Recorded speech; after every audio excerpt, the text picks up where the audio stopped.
सूफी मत। 12वीं शताब्दी में अनेक सूफी मत भारत में आकर बस गए थे। सबसे प्रमुख संत शेख मोइनुद्दीन हसन चिश्ती थे, जो 12वीं शताब्दी ईस्वी में भारत में आए थे। सूफीवाद इस्लाम के भीतर ही एक सुधारवादी आंदोलन के रूप में ईरान से शुरू हुआ था। सूफी शब्द की उत्पत्ति अरबी भाषा के शब्द सफ़ा से हुई है। यह विचारधारा कुरान व हदीस पर आधारित थी। सूफी लोग इस्लाम धर्म में रहस्यवादी माने जाते हैं।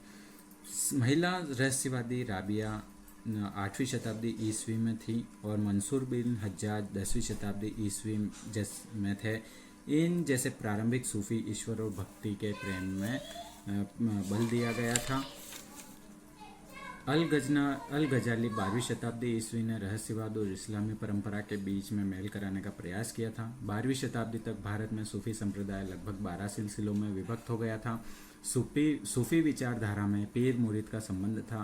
प्रत्येक पीर अपना मुरीद अथवा उत्तराधिकारी नियुक्त करता था। सूफी सिलसिले 2 वर्गों में विभक्त थे। बाशरा का अर्थ है वे जो इस्लामी विधान या शरा को मानते थे, और बेशरा वे जो इस्लामी विधान या शरा को नहीं मानते थे। बेशरा घुमक्कड़ संत हुआ करते थे।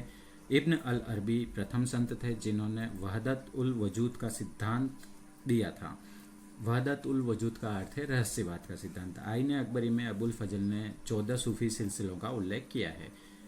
हम यहाँ पर चिश्ती संप्रदाय के बारे में देखते हैं। चिश्ती संप्रदाय भारत का सर्वप्रथम प्राचीन सूफी सिलसिला था। ख्वाजा मोइनुद्दीन हसन चिश्ती 1192 ईस्वी में शिहाबुद्दीन गौरी के साथ भारत आए थे। चिश्ती संत हिंदू योगियों की भांति जीवन जीते थे। ख्वाजा साहब के पश्चात ख्वाजा बख्तियार काकी सुल्तान इल्तुतमिश के समकालीन थे। उन्होंने ही बाबा फरीद को चिश्ती परंपरा में दीक्षित किया था।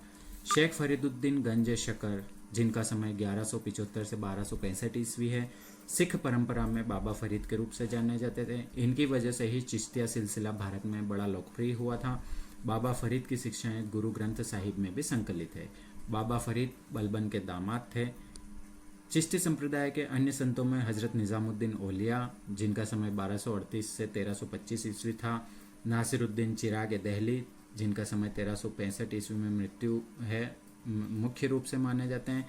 हजरत निजामुद्दीन औलिया गयासुद्दीन तुगलक के समकालीन थे। निजामुद्दीन औलिया के प्रमुख शिष्य अमीर खुसरो माने जाते हैं।